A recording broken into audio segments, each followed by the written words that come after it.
레위기 11장부터 15장까지를 정결법이라고 합니다.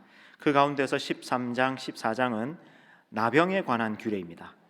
나병을 어떻게 진찰할 것인가, 또 나병이 나았을 때 어떻게 정결 예식을 행할 것인가에 관한 말씀입니다. 요즘 코로나 진단과 코로나 관리가 중요한 것처럼 고대 사회에는 이 나병을 진찰하고 관리하는 것이 참 중요했습니다. 왜냐하면 이때 당시는 위생이 오늘날처럼 좋지 않았거든요. 사람들이 잘 씻지 못합니다. 그리고 세탁을 또 잘 못하거든요. 그리고 이 성경 시대의 이스라엘 사람들은 주로 목축을 하면서 살아가고, 그리고 모여서 살아가기 때문에 이런 전염병이 퍼지면은 삽시간에 많은 사람들의 목숨을 잃기가 쉽습니다. 그래서 이 나병, 그다음에 전염성이 있는 병들을 하나님께서 말씀하시면서 이런 병이 퍼지지 않도록 잘 관리해라라는 그런 뜻으로 레위기에 이런저런 정결법이 나와 있습니다. 여러 가지 질병 중에서 하나님은 특별히 그 증상이 겉으로 드러나고, 주로 피부병으로 나타나니까 겉으로 드러나고 또 전염성이 있어서 사회 공동체의 건강을 위협할 수 있는 나병에 관한 규례를 레위기에서 아주 자세하게 말씀하십니다.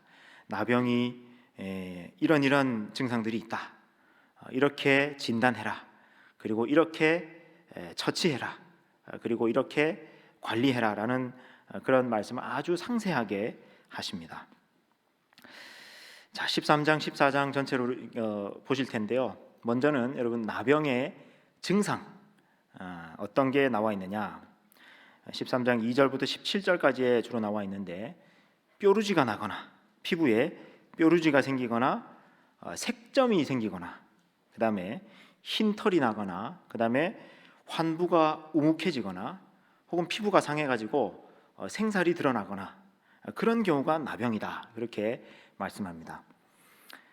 근데 이 레위기에 기록된 이 나병은 오늘날 우리가 알고 있는 나병, 이른바 한센병이라고 하는 그 나병하고는 좀 다릅니다. 이른바 한센병은 이 나균의 감염에 의해서 생기는 병인데, 이 나병은 주로 우리의 피부라든지 연골이라든지 혹은 신경이라든지 이런 데 손상을 가하는 그런 이제 병입니다. 그래서 피부나 손, 발, 말단부가 상하게 된다든지 통증을 느끼지 못하게 된다든지 하는 그런 병이 나병입니다. 과거에는 우리나라에도 나병에 걸린 사람들이 꽤 많았습니다. 그래서 이 사람들이 사회로부터 격리되어 가지고 따로 살아가고 그랬습니다. 그런데 요즘에는 의학이 발달하면서 좋은 약도 나오고 또 치료도 잘 받고 하다 보니까 나병이 과거처럼 그렇게 전염성이 있지를 않습니다. 그리고 요즘에는 좀 시간이 걸리긴 하지만은 약물 치료를 잘 받고 하면은 나병도 완치가 되는 그런 병이 되었습니다. 그런데 이 나병하고, 이 한센병이죠, 이 나병 한센병이 레위기에 나오는 이 나병하고는 다릅니다. 왜 다르냐? 여러분, 레위기에 나오는 나병을 보면요, 이 나병이 피부에도 생기고 또 옷에도 생긴다고 나옵니다. 옷, 가죽 이런 데도 생긴다. 그리고 심지어 집 벽에도 나병이 생길 수 있다, 이렇게 말하거든요.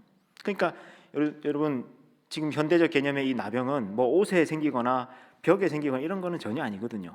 그러니까 이 성경 시대에 레위기가 말하고 있는 이 나병은 일종의 곰팡이라든지 혹은 악성 어떤 세균에 의해서 감염이 일어나는, 그리고 특히 옷에 생기는 그런 나병은 아마 곰팡이에 의해서 생기는 그런 현상일 것이라고 봅니다. 집에도 마찬가지죠. 집 벽에 생기는 그런 나병도 어떤 곰팡이에 의한 현상으로 그렇게 이제 봅니다.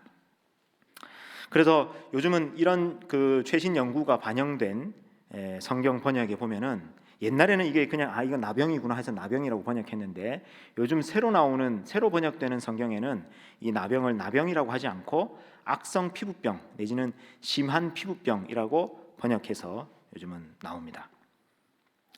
자, 그러면은 여러분 13장에 레위기에 나오는 그 우리 사람에게 걸리는 그 나병의 종류가 어떤 것이 있는지 한번 보시면요, 먼저는 종기에 감염되는 나병이 있다는 겁니다. 종기가 생겼는데 거기가 이제 2차 감염이 일어나 가지고 나병이 생길 수가 있다.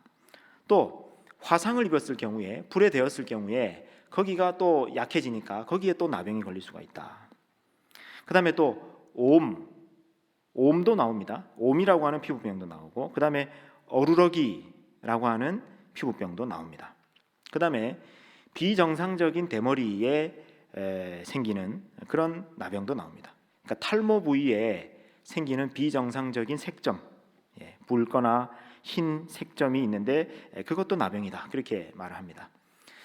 근데 이 레위기 13장을 많은 피부과 의사들이 연구를 해보는데 도대체 이게 무슨 피부병인가 하고 레위기 13장을 아무리 자세히 읽어봐도 정확하게 이게 무슨 피부병이다라고 진단 내리기가 쉽지 않다라는 거예요. 그래서 어떤 피부과 의사는 이게 건선이다, 어떤 피부과 의사는 이게 황선이다, 혹은 이거 백선이다 하면서 다양한 피부과 병명을 이야기를 하는데 정확하게는 잘 모릅니다. 자, 그 다음에는 이제 옷에 생기는 나병에 관한 규례가 또 나옵니다.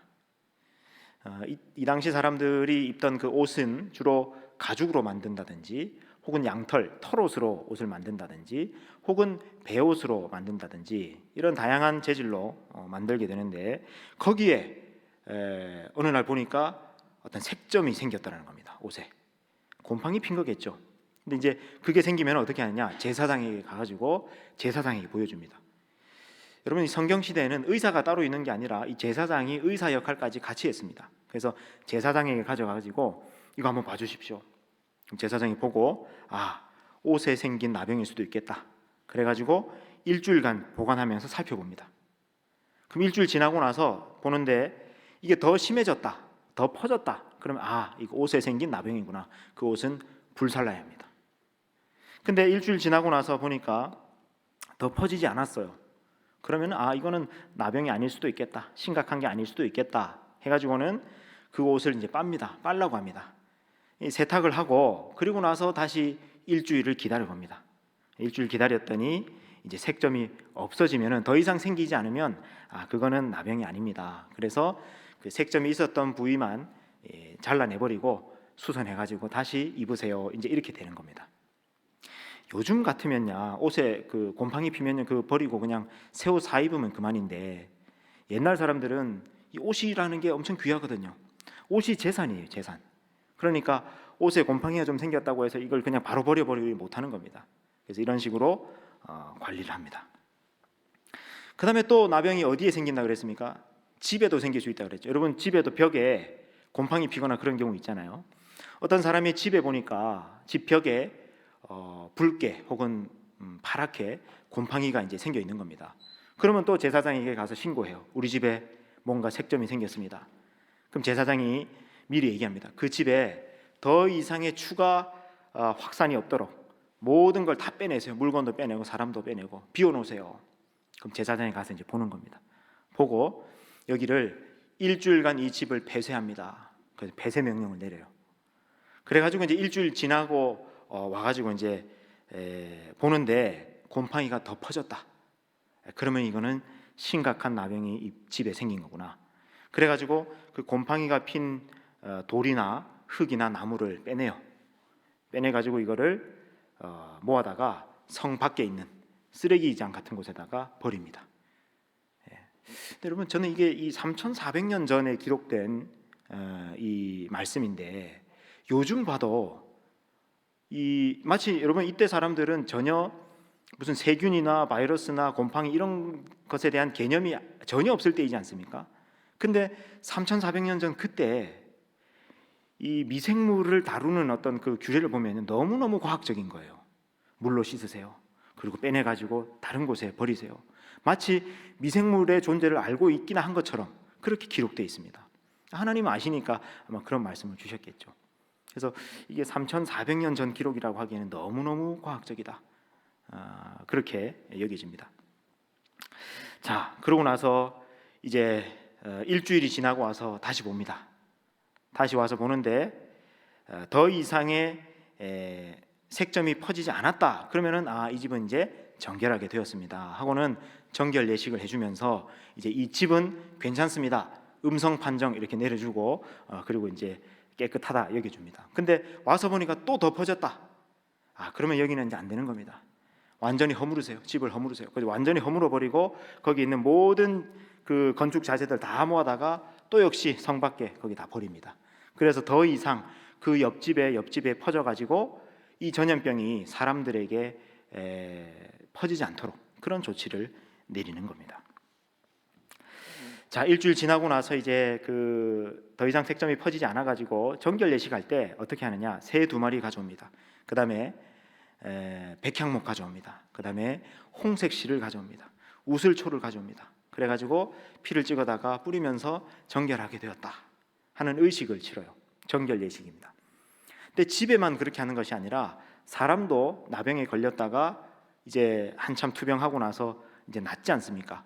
그러면은 사람에게도 정결 예식을 행하는데 아까 집에 했던 것처럼 똑같이 새 2마리, 그다음에 백향목, 홍색실, 우슬초 가져와 가지고 정결 예식 해줍니다.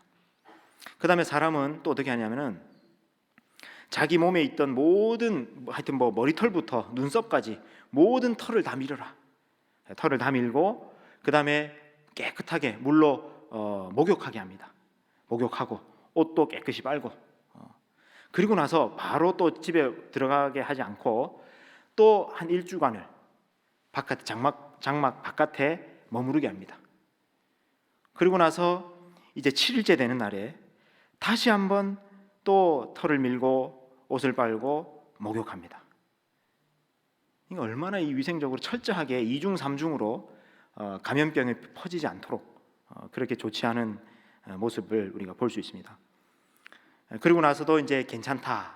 그러면은 8일째 되는 날 이제 정결 예식, 정결의 제사를 이제 드리게 되는데 여러분 이때 제사를 여러 가지를 드립니다. 속건제도 드리고 번제도 드리고 속죄제도 드립니다. 그래서 나병에 나았을 경우에는요 양이 3마리가 필요해요. 속건제 양, 번제 양, 속죄제 양. 그리고 또 여기다가 플러스 소제까지 더해서 하나님 앞에 드립니다.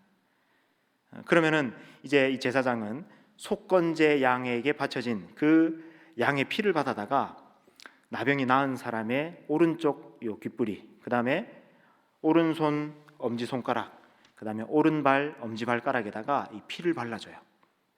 여러분 이 기억납니까? 우리 몸의 모든 말단부잖아요.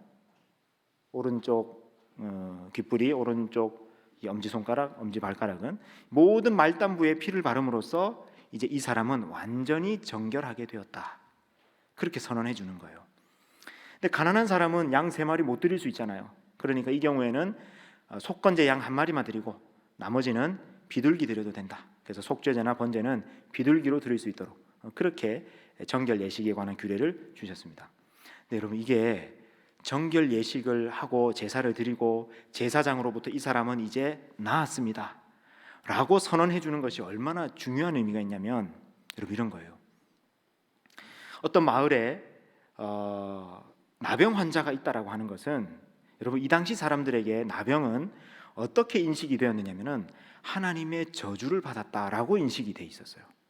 근데 자기 마을에 나병 환자가 지금 생겼잖아요. 근데 의도치 않게 그 마을에 자꾸 이런저런 재난이 자꾸 생기는 겁니다. 어떤 사람이 사고로 죽기도 하고, 그죠? 그런 재난이 닥치면은 사람들이 자동 뭐라고 생각하겠습니까? 이게 다 그 나병 걸린 사람 때문이다. 저 사람이 저주 받아가지고 재수 없어가지고 우리 마을에 이런저런 재난이 생긴다 하면서 그 나병 걸린 사람을 희생양 삼아가지고 모든 책임을 모든 그 잘못을 그 사람한테 뒤집어 씌우는 그런 모습들이 예나 지금이나 있습니다. 희생양 삼는 거요. 근데 여러분 이 사람의 나병이 나았잖아요. 그래가지고 제사를 드림으로써 제사장이 공식적으로 이 사람은 정결하게 되었습니다 라고 선언해 줌으로써 이 사람이 이제 그 공동체 그 마을에 다시 들어갈 수 있는 거예요. 다시 복귀할 수 있게 되는 겁니다. 그래서 이제는 더 이상 무슨 안 좋은 일이 생기거나 했을 때 이게 저 사람 때문입니다라는 그런 것을 뒤집어 씌우지 못하도록 하는 그런 장치가 되었던 거예요. 자, 여러분 이게 13장 14장에 나오는 나병 진찰법 그리고 나병에 관한 정결 예식입니다. 이거 혼자 읽으면 이거 되게 지루하고 또 그 딱딱하고 한 이게 도대체 나와 무슨 상관인가? 나는 나병 걸릴 일이 없다. 나병은 고사하고 나는 무좀도 없다. 그래서 이 13장 14장은 내가 도무지 나와 상관없는 말씀으로 여기고 싶지만 여러분 근데 이게 66권 하나님의 말씀 안에 들어가 있잖아요. 우리를 사랑하시고 기뻐하시는 하나님의 말씀 안에 이게 들어가 있잖아요. 그래서 우리가 이 나병에 관한 이 규례도 한번 자세히 읽어보고 정리해 보는 겁니다. 나병에 걸리면 왜 부정하다고 하는가? 여러분 이 부정이라는 개념 제가 지난주에 말씀드렸죠. 어떤 경우에 레위기는 부정이라고 한다 그랬습니까? 죽음의 세력과 다 있을 경우에, 그죠? 근데 여러분 사람이 나병에 걸렸습니다. 악성 피부병이 생겨가지고 겉으로 봐도 피부에 색점이 바라기도 하고 또 염증이 생기고 또 썩어가기도 하고 그런 모습이 나오면은 어떻습니까? 마치 사람이 죽고 나서 살이 썩는 것과 같은 그런 모습이 그 사람 피부에 있잖아요. 그러니까 저 사람에게는 지금 죽음의 세력이 다 있구나 해서 부정하다 그렇게 얘기를 하는 겁니다. 물론 피부병이라고 해서 다 전염성이 있는 건 아니죠. 근데 적어도 레위기에 나와 있는 이 피부병들은 이렇게 악성 피부병들은 대개 전염성을 갖고 있는 경우가 많았기 때문에 부정하다. 그래서 더 이상 그 공동체에 이 피부병이 퍼지지 않도록 생명을 보호하기 위해서 하나님께서 이번에도 부정하다, 격리하세요. 그런 말씀을 하시는 겁니다. 이 나병에 걸리면 제일 힘든 것이 뭐냐면은 사람들과 함께 살아갈 수 없다는 겁니다. 자가격리를 해야 된다는 겁니다. 어떻게 되느냐? 여러분 오늘 본문 말씀인데 레위기 13장 45절 46절 말씀 다시 한번 읽겠습니다. 시작. 나병 환자는 옷을 찢고 머리를 풀며 윗입술을 가리고 외치기를 부정하다 부정하다 할 것이요 병 있는 날 동안은 늘 부정할 것이라. 그가 부정한즉 혼자 살되 진영 밖에서 살지니라. 나병에 걸리면 부정하게 여겨져서 혼자 살아야 됩니다. 그리고 마을에 같이 살지 못하고 진영 바깥에서 살아야 되는 겁니다. 초고강도 사회적 거리두기에 들어가야 되는 겁니다. 그리고 엄청난 강도의 자가격리에 들어가야 되는 겁니다. 그리고 여러분 그러나 진영 밖에서 살지만은 오고 가면서 사람들 만날 수 있잖아요. 그럼 어떻게 하느냐? 옷을 찢고 머리를 풀면서 또 윗입술을 가지면서 외쳐야 됩니다. 나는 부정합니다. 나는 부정합니다. 나한테 가까이 다가오지 마세요 하고 외쳐야 되도록 그렇게 돼 있습니다. 왜냐하면 나병에 걸린 사람인 줄 모르고 가까이 다가갈 수 있잖아요. 그러니까 내게 다가오는 사람까지도 못 다가오도록 막아야 되는 거예요. 나는 부정합니다. 부정합니다. 그러니까 여러분 이 사람이 얼마나 비참하고 힘들겠습니까? 혼자 사는 것만도 서러운데 누군가 다가오면 난 부정한 사람입니다. 가까이 오지 마세요. 그렇게 해야 되니까요. 그래서 여러분 이 나병에 걸린 사람은 격리되어서 혼자서 살아가고 또 사람들이 다가와서도 안 되고 누군가 그 사람을 만져서도 안 됩니다. 접촉이 일어나면 안 되는 거예요. 특히 피부병은 더 그렇죠. 접촉이 일어나면 안 되는 거예요.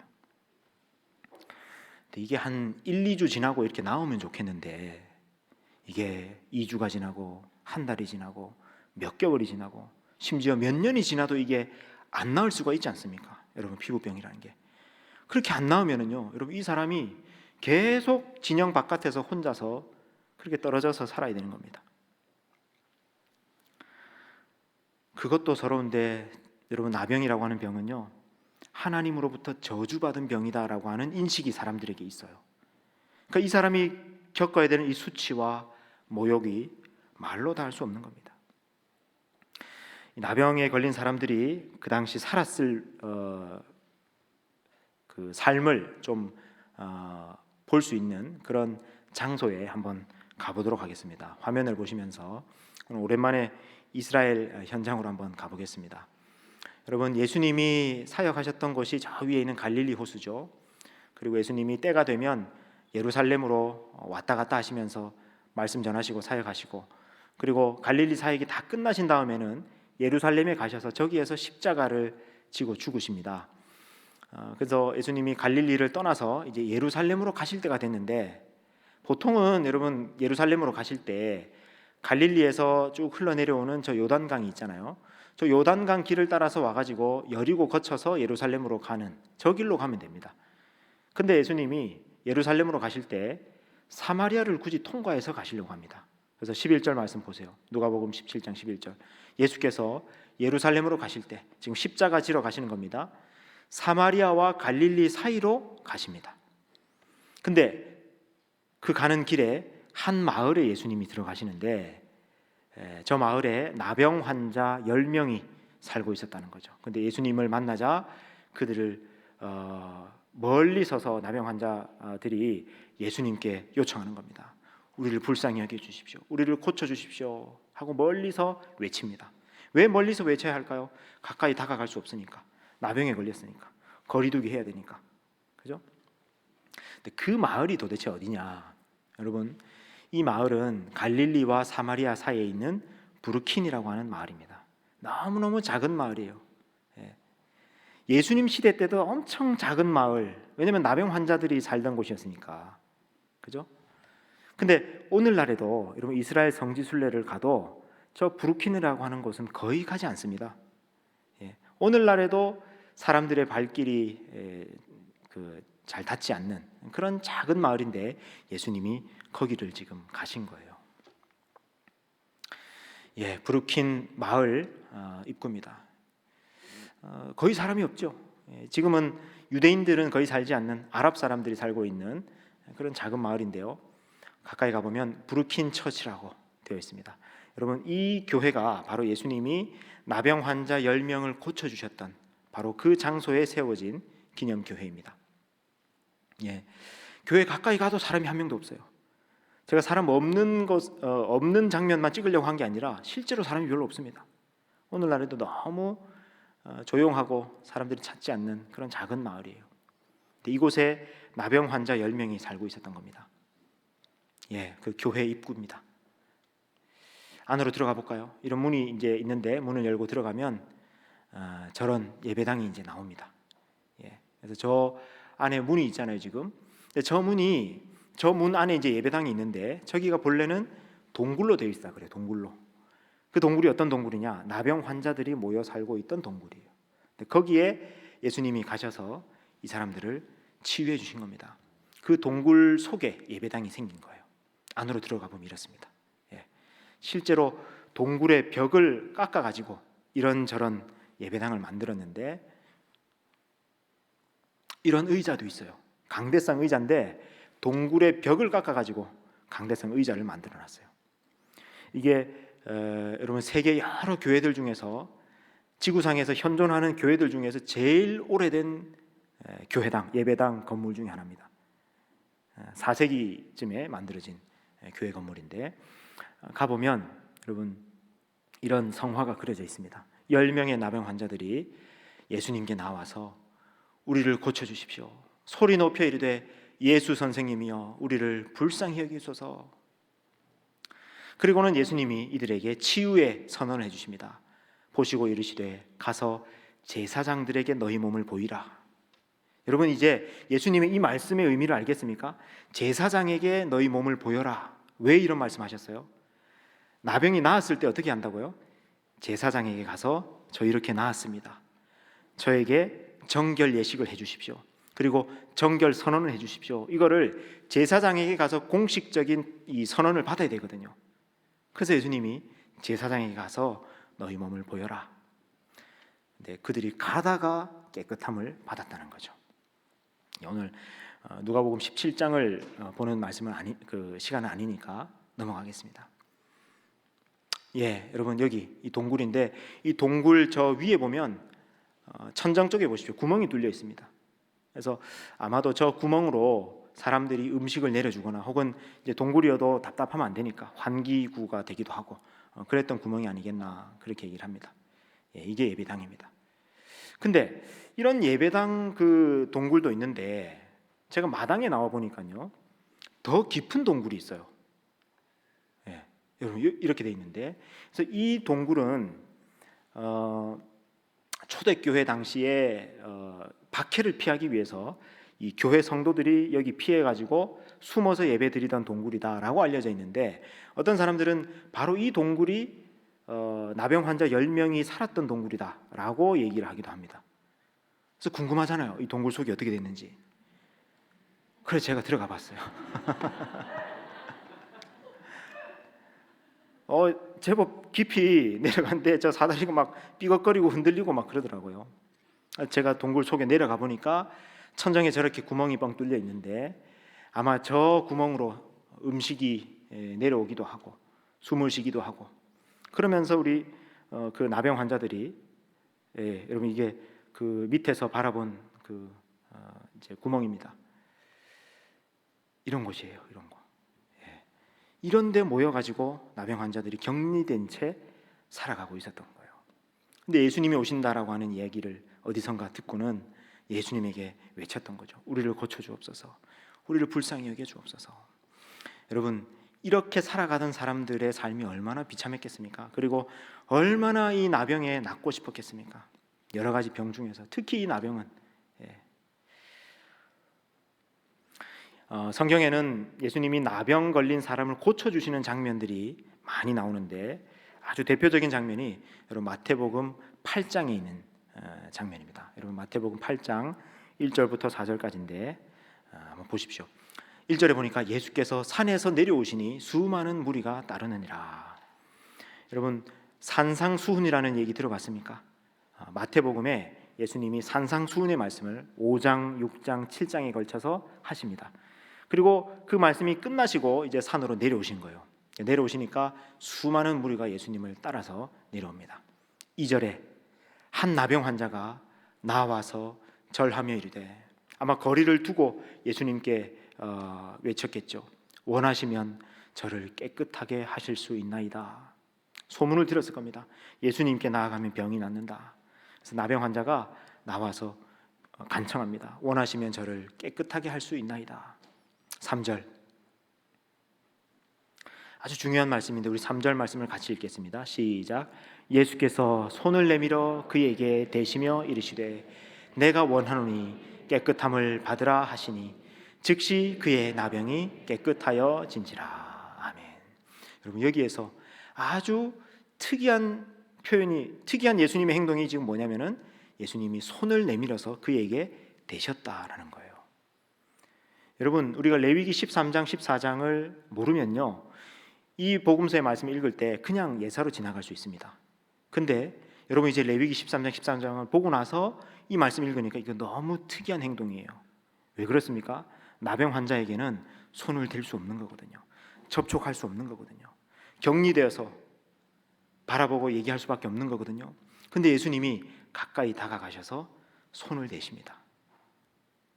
그러면서 말씀합니다. 내가 원한다. 내가 원하노니 깨끗함을 받으십시오. 그러자 즉시 그의 나병이 깨끗하여진지라. 4절 말씀입니다. 예수께서 이르시되 삼가 아무에게도 이르지 말고 다만 가서 제사장에게 내 몸을 보이고 모세가 명한 예물을 드려서 그들에게 입증하라. 여러분 여기 줄거내세요. 줄거놓으시고 레위기 14장 그렇게 써두세요. 레위기 14장대로 하라는 거예요. 제사장에 가서 내 몸을 보이고 또 속건제, 속죄제, 번제 예물 드려서 입증하라고. 입증. 이제 내가 나병에서 깨끗하게 되었습니다. 음성 판정 제사장에게 가서 받아라 그 말이에요. 그래서 이제 격리되어서 살지 말고 공동체로 들어가십시오. 마을로 들어가십시오. 가정으로 돌아가셔서 다시 회복된 생활을 이어나가십시오라고 하는 그런 말씀이에요.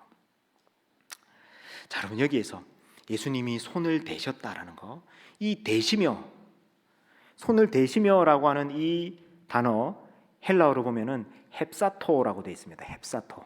여러분 이 헵사토라고 하는 단어는 그냥 이렇게 툭 건들면서 이렇게 되는 이런 터치가 아닙니다. 이 헵사토라고 하는 단어는 어떤 뜻이냐면 꼭 껴안다라고 하는 뜻이 있어요. 아주 애정어린 터치를 의미합니다. 헵사토. 예수님이 나병 걸린 사람에게 찾아가셔가지고 헵사토, 애정어린 손길로 그에게 손을 대십니다. 예수님이 이렇게 나병 환자에게 손을 대신다라고 하는 것이 무엇을 말씀하고 있는 것인가? 첫 번째로 예수님의 사랑을 보여줍니다. 여러분 어떤 사람도 그에게 다가오지 못하고 어떤 사람도 그와 접촉하지 못하는 그런 사람이었는데 예수님은 그에게 다가가셔서 손을 대십니다. 병 고쳐주시는 게 목적이었다면요 여러분 그냥 여러분 예수님은 말씀으로만도 잘 고쳐주시죠. 말씀만으로도 고쳐질 수 있잖아요. 근데 굳이 예수님이 이 사람에게 손을 대셨던 이유는 뭡니까? 이 사람을 향한 예수님의 마음인 거죠. 사랑인 거죠. 여러분, 이 사람이 누군가의 이 손길, 터치를 경험했던 것이 여러분 얼마나 오래됐겠습니까? 나병에 걸리고 난 이후부터 그 누군가의 손길도 경험하지 못했던, 그래서 심한 외로움 속에 살아가던 그였는데 예수님이 다가오셔가지고 따뜻한 손길로 손을 대십니다. 당신은 저주받은 사람이 아닙니다. 당신은 하나님의 사랑받는 자녀입니다 하는 마음으로 그를 꼭 껴안듯이 그에게 손을 대주신 겁니다. 여러분, 그렇겠죠. 아무리 전염병이 있어도, 여러분, 어린 자녀가 코로나 걸렸어요. 그래서 부모가 돌보고 있습니다. 그럼 너 코로나 확진자 나한테 오지 마라. 오지 마. 저 방에 있어. 그렇게 하겠습니까? 부모는 어떻게 해요? 코로나 걸렸어도 끌어안는 거예요. 내가 걸려도 된다. 그러면서 끌어안는 거예요. 예수님이 이 나병 환자에게 손을 대셨다는 것은 바로 그 마음이에요. 두 번째로 예수님이 이 사람에게 손을 대셨다라고 하는 것은요, 하나님의 나라가 이제 임했다라고 하는 것을 보여주신 겁니다. 여러분, 나병 환자가 치유된다는 이 사건이 있죠. 나병 환자가 고침받는다라고 하는 것은 하나님 나라가 임하는 것의 상징입니다. 그래서 예수님이 여러 번 말씀하십니다. 여러분, 마태복음 10장 7절 8절 말씀 보십시오. 같이 읽겠습니다. 시작.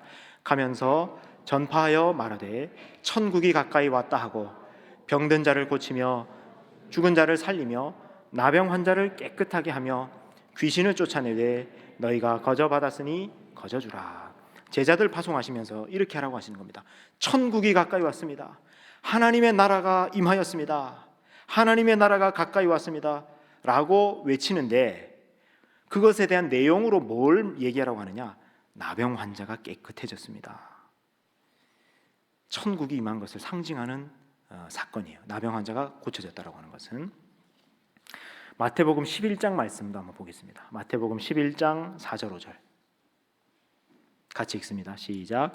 예수께서 대답하여 이르시되 너희가 가서 듣고 보는 것을 요한에게 알리되 맹인이 보며 못 걷는 사람이 걸으며 나병 환자가 깨끗함을 받으며 못 듣는 자가 들으며 죽은 자가 살아나며 가난한 자에게 복음이 전파된다 하라. 이거 지금 뭐냐면은 요한의 제자들, 세례 요한의 제자들이 예수님께 찾아와가지고 묻습니다. 오실 그 이가 정말 예수님 맞습니까? 성경에 예언되었던 메시아가 정말 예수님 맞습니까? 하니까 예수님이 내가 그 메시아가 맞다 라면서 그 증거로 뭘 얘기하는 겁니까? 나병 환자가 깨끗함을 받고 있다, 하나님 나라가 임하고 있다, 메시아가 임했다라는 것에 대한 증거로 나병 환자가 나음을 받았다 라는 것을 얘기하라고 말씀하시는 거예요.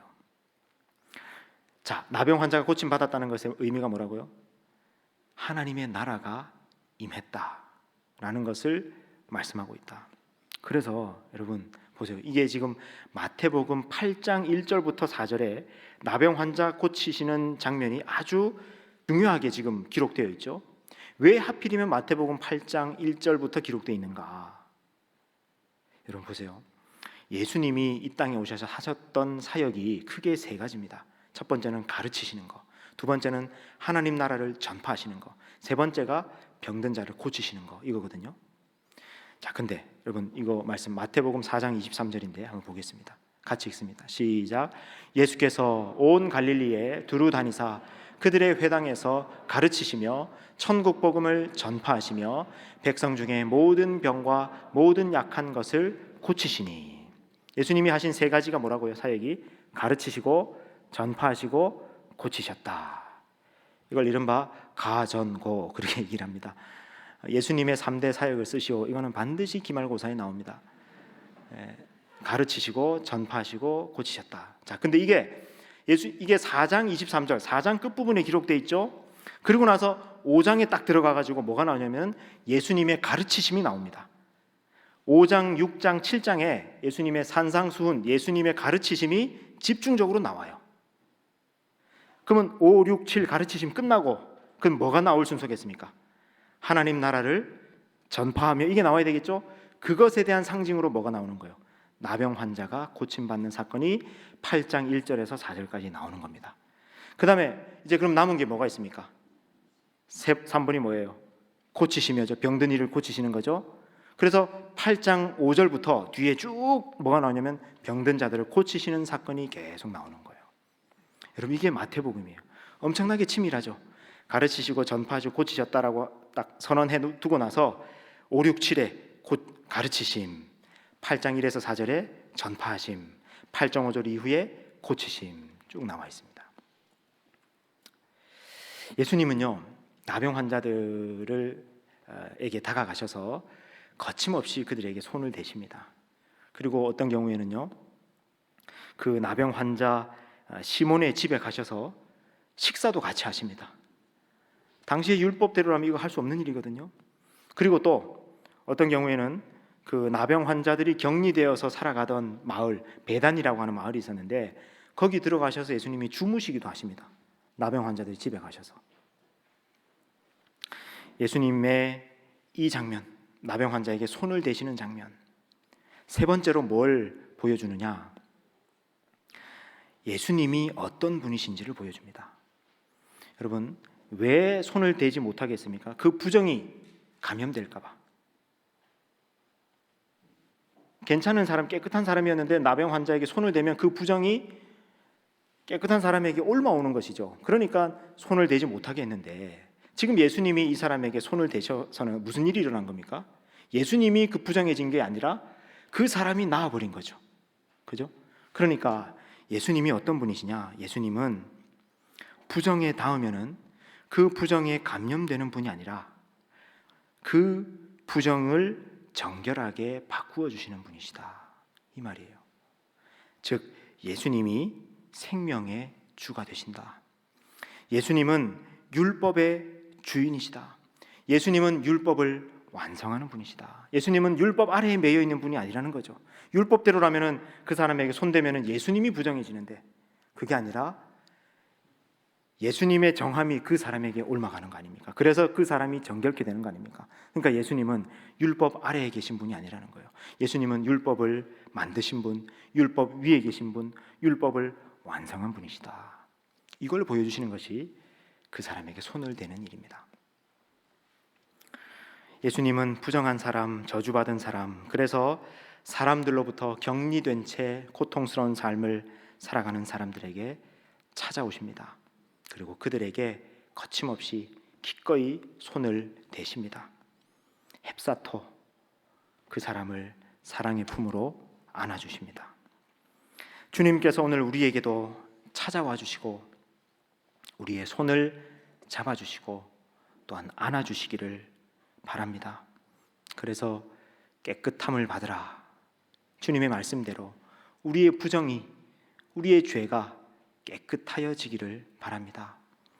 그리고 우리에게 있는 모든 병들이 낫기를, 우리에게 있는 저주가 떠나가기를 우리 주님의 이름으로 축원합니다. 우리 수원성 교회가 주님의 현존하시는 주님의 몸된 교회로서 이 시대에도 나병 환자와 같은 삶을 살아가는 많은 사람들이 있습니다. 그들에게 찾아가서 손을 대고, 그래서 그들에게 주님의 사랑이, 생명이, 치유가 흘러가는 데 쓰임 받는 우리 수원성 교회가 되기를 우리 주님의 이름으로 축원합니다.